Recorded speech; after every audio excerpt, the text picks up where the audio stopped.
Hey guys, and welcome back to this channel. In this video I'll be showing you guys how you can add a style to your videos or photos on Capcut.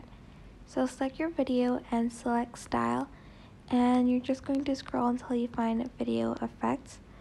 There are more options though if you choose like photos. So I'm actually just going to freeze this frame and show you guys. So let's just select freeze and then go back to style, and as you can see there are more options like this trending one, AI painting, particle expressions, motion, split, etc.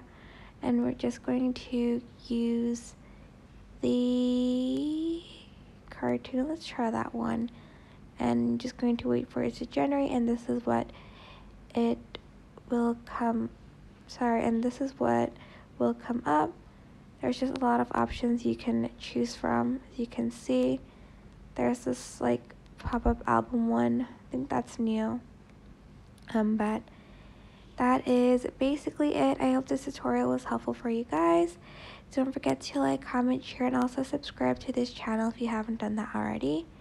If you have any questions, just leave it in the comment section down below, and I'll try my best to answer them all for you guys. Thank you so much for watching. Bye!